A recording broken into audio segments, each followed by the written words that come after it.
Okay, so welcome, and today we are going to start on a new project. I am calling it Penny Track because it tracks pences, pounds, dollars, whatever you want. So it's like a budget tracking application that I want to make. I've already kind of started on it a little bit, but I thought I'll just get you updated with this episode, and then following along I can give you updates on how it's going, the problems I'm having, and everything else. So if I quickly switch in and show you first the vision of what I am trying to work into, and then we will look at what I have already implemented. Okay, so if I go into let's say my Notion, where I have, so this was the initial idea. Of course, some things have changed and some things I don't want to do anymore. Some other things I have added which is not here, which I will say as we go along. But first, is just look at this. So of course, I want the authentication users to sign up and have their own account, record all the details. At the moment, I have gone to not use a third party. I want to use my own authentication system. So that's fine. Expense tracking is so it allows users to like connect to their bank account and track their expenses. It also shows them different categories and everything else using different types of bars. This one I haven't worked at yet, but all I really want is for users to see various different kinds of stocks and see how their prices are changing and everything. They can add certain stocks and shares into the prices as well, and that's about it. So this portfolio integration, I don't think I'm going to do. I did say optional at the start as well, but just more extra steps, more authentication. But this one I just want so I can work with some real time data. That's the main reason for using the financial trackers. And additional features is just, I don't know, just giving them different personalized behavior and tips. I don't know about that yet. This is not happening at all. NLP, because I wanted to learn NLP, so I thought maybe I'll integrate it within this system, but I think it's just too much. I'll work with NLP at some point to learn about it, but I think for this specific application it's not necessary. My tech stack, of course, React, Tailwind, this is fine, Express.js, Postgres, yeah, and Passport.js. At the moment I'm not using that. That's what I was mainly trying to use it for authentication, but for now I've done my own cryptography using bcrypt. I encrypt the passport and everything and then just store it in the database. That, and I'm also using one of the ORM models. I can't quite remember what it was at the moment because I randomly came about it, and then I thought, oh, this is great, right? Instead of having to write everything manually, if I use an ORM model, it simplifies a lot of things quite easily. So I'm using an ORM model as well. So with that, let's go quickly. um, so given said all of that, let's quickly jump into the application that I've made, that I've worked on so far. Maybe I'll show some of the code, but there's, yeah. But yeah, let's go have a look. So this is the home page at the moment. So as you see, everything is looking nice. I got a dark mode setup going on at the moment, but at some point I might allow switching between those two. In this sign up process, all you need is your email, make a password, you accept the terms and conditions, and you can create an account. Okay, so I guess that's an error because I haven't not actually checked. No, I think I pretty much wrote it, but I think I just haven't. um, oh, they're not gonna match right now, are they? Yeah, but like, I've added some of the validations, but I guess it's not fully there yet. Same thing here. If you don't type something in, it'll say you haven't, and then it'll check for your passwords. Basic validation stuff. But let me log in and see.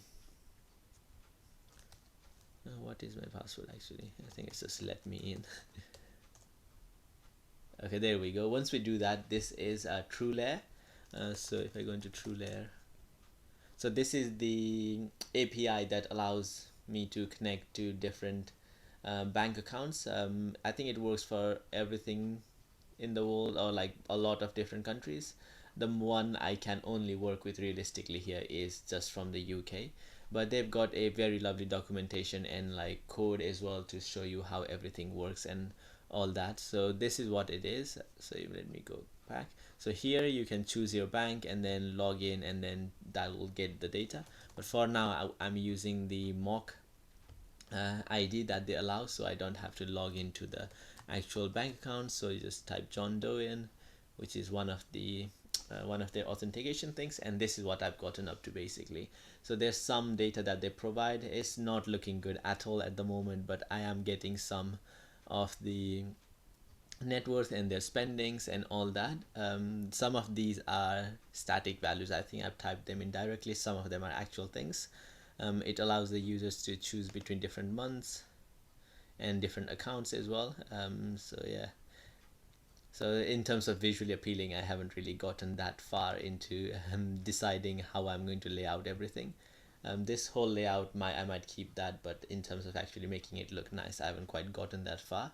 Haven't worked in a little bit in the nav bar. I haven't made any other pages, so this is going to be the accounts page or something at some point, but right now it's just this. So this is the whole point that I'm at right now. And okay, so before we move on, I quickly want to show like the general flow and how the app works. So if we first, let's say this is our front end of the website, right? So if I say, I don't know, so we'll call this the sign in page. So this is what the user will see when they first log in or like go to the website, right? So they'll see the sign in page, and from there, if they don't have an account, then they can go register. But if not, if they do have account, they sign in their details, and what we're going to do is then go to our database. So let me draw an arrow up here quickly. There you go. So from our sign in page, we go and go to our database, and what we're simply going to do is compare if their credentials match to our data. So the data that they send in, the username and password, will query that through the database, and we will check if the encrypted value matches the value that we have, like when it's encrypted, right? Bcrypt handle source for that. So once it is done, it will send back an authorization. So it'll just say, yeah, it does match. So the user sign in page will then redirect you back to another sign in page, and this one is from our API. So here, so we'll say this is the TrueLayer API. So this is what we use to get all of the bank detail information. So at this page, the user will basically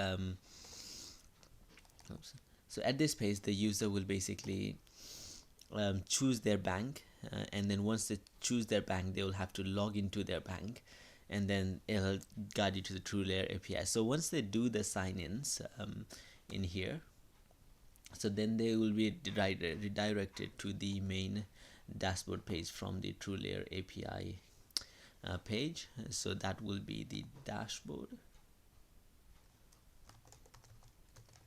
So that's the dashboard page, right? As from here, the user can see all of their data, and from here also they can browse to market view. So what we'll say is we'll have another page, and this is going to be the market view.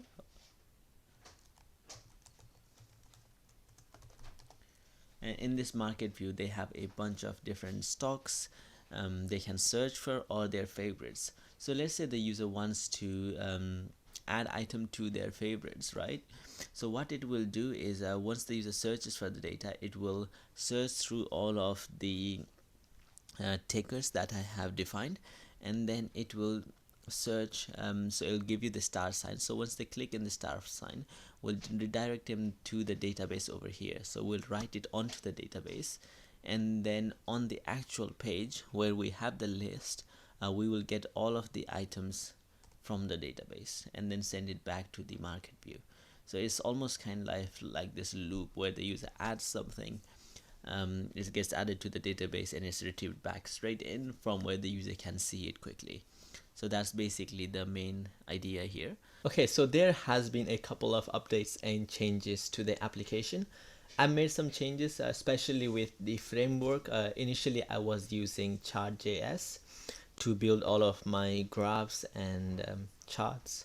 However, I've switched to Nevo because I think it allows more customizations for it to look exactly the way I want, and I feel like I felt more intuitive with Nevo than I did with Chart.js. So that's changed. I've kind of just about started working with like the market data, so for like stocks and everything.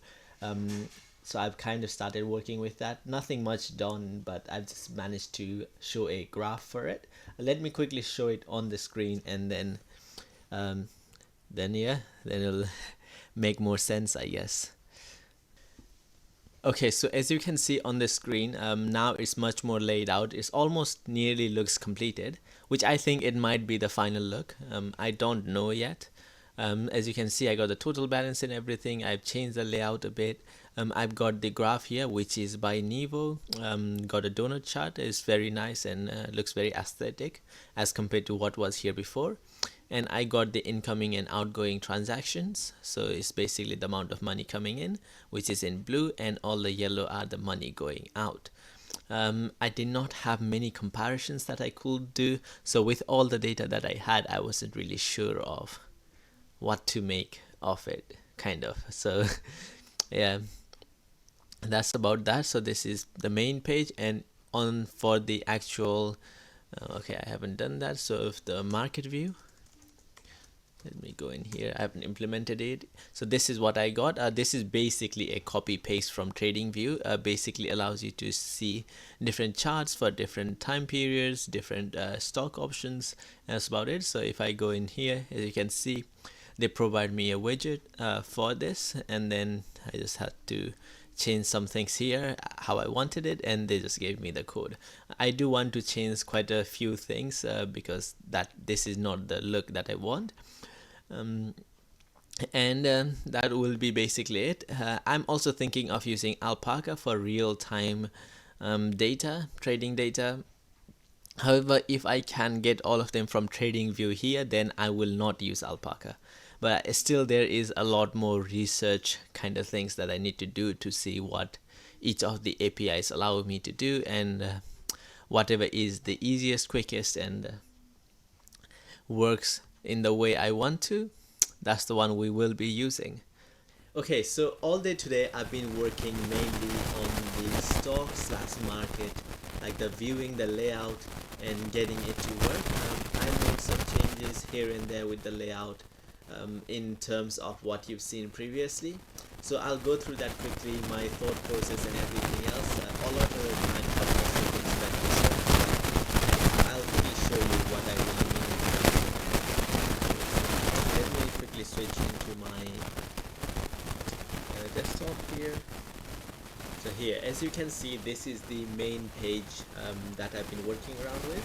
I've got a list of different stock options, stock tickers. These are manually written at the moment, so this will be changed over time to make sure it shows the user's favorite stocks. Anything they put in the watch list or they star, something like that, it'll be shown here. And this is the bigger chart where it will allow the user to change between different things like different time periods, check the price within those time periods and everything else, and it'll also show the live price of the stock. These buttons at the moment, they do nothing, they do not work. The main idea is you click on this button here, the green arrow, and it'll open the given stock in this big area over here, and then the cross will just simply remove it from their favorites over here, so it'll just be removed over here, and then it's gone. They don't have to see it again. What I was trying to do was, instead of having these buttons, I wanted to click here and then take them to this big screen, but it takes it to the actual TradingView website, which I did not want. But I haven't fully looked into it, so if I am able to remove it after, I'll remove that clicking option here and then make it so it only switches the view over here. The other thing, of course, I've been working on the search bar, and what I've done so far is I've collected all of the tickers for all of the US stocks and just made it into an array, and basically we search through that. So let's say let's search for Tesla, right? TS. So as you can see, it'll filter out things as we type in, and it'll find it. Here of course I need to change the layout to make it look nicer, show the logos and everything, and from here the user will also be able to star favorite their stocks, and then if they click on it again, I would like it to open here, but I don't really know how it's going to work out, because the same thing again, it the widget I'm trying to use takes it back to the actual TradingView website. So that's something to figure out today. I'll work through that, most of it today, and then more through tomorrow. I mean, today's basically I've worked through enough. Okay, so I've been working on the favoriting feature for a couple of days. Well, I say a couple of days, but I've not worked on it much over the last couple of days, just here and there. And there's this one problem that I've been kind of stuck with. I've resolved it now, so I can show it, but it was mainly to do with the how models were created in SQLize, right? So I have my users and I have my favorites, and then a one user can have many favorites. So like the basic SQL relations, right? One user can have many favorites, and one favorite has one user. SQLize makes it very easy. All you have to say is user dot has many, and then you say favorites, and you have to do the same for favorites, where you go favorites belongs to this user. But the thing is, the way in which these models have to be organized, I had quite a bit of problem with that, because I found it quite difficult to find the exact documentation as well of how to go about it. But in the end, I think the main idea was to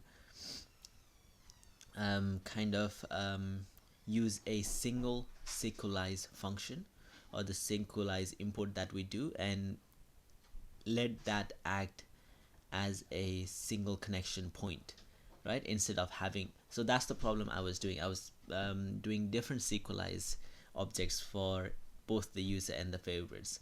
If I quickly show on the code, maybe it will make sense. Let me quickly switch over, and then okay, so as you can see here, this is the database.js. So I kind of remade this for the time being.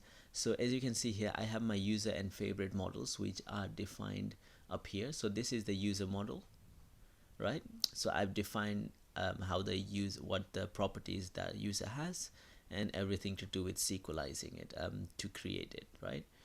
And then it's the same with our favorite taker model.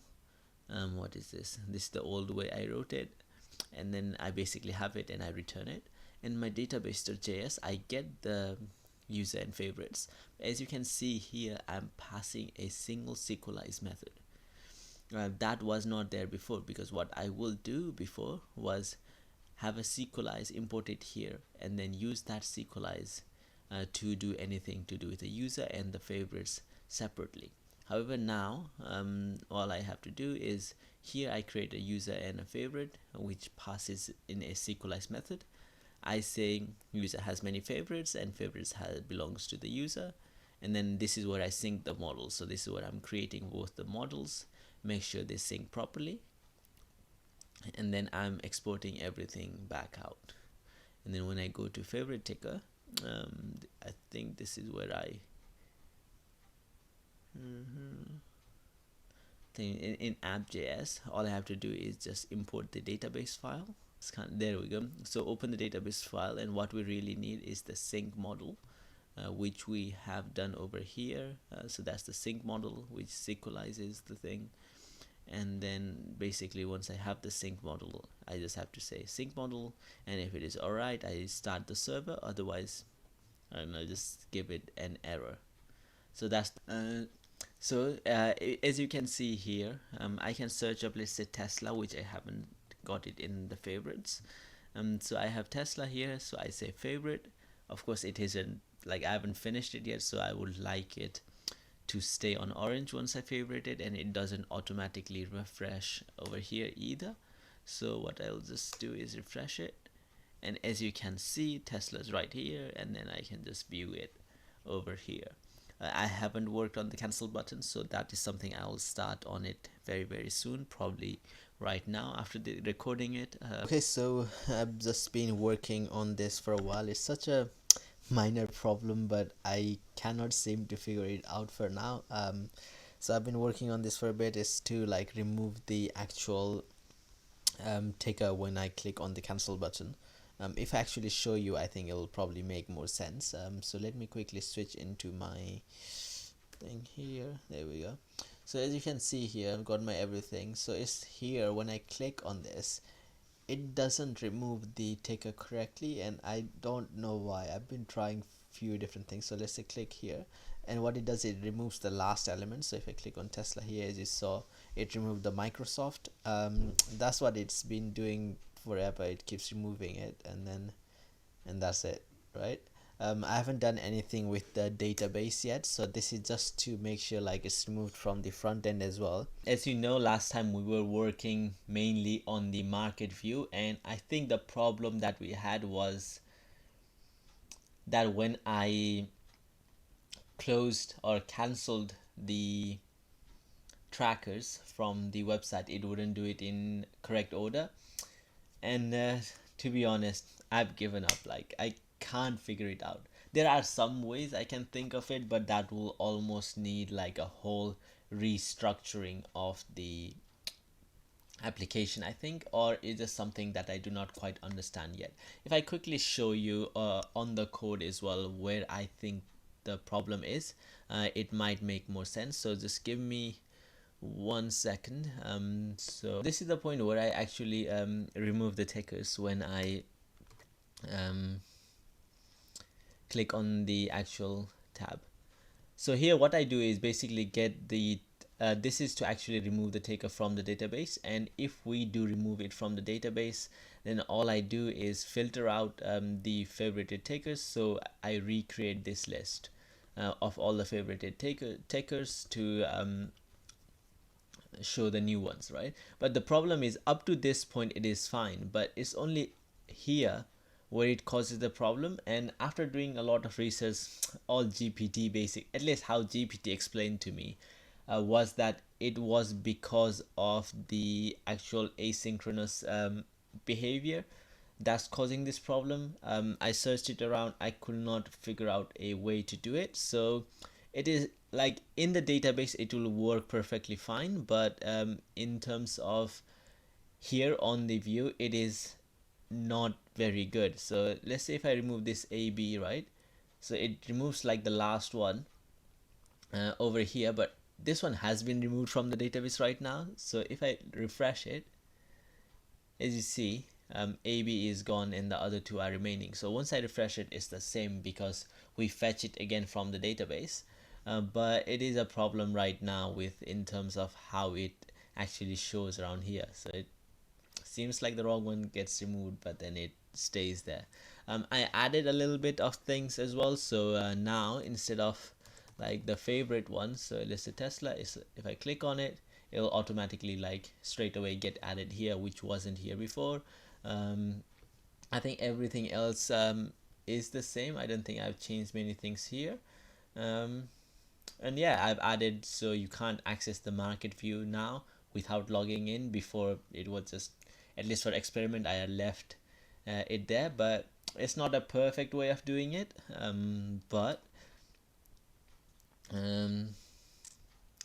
Yeah, it's not a perfect way of doing it, but it works. There are a lot of problems with the app, at least maybe not in the way it works in front, but it's behind the scenes. A lot of to do with like back end, but some with to do with the front end as well.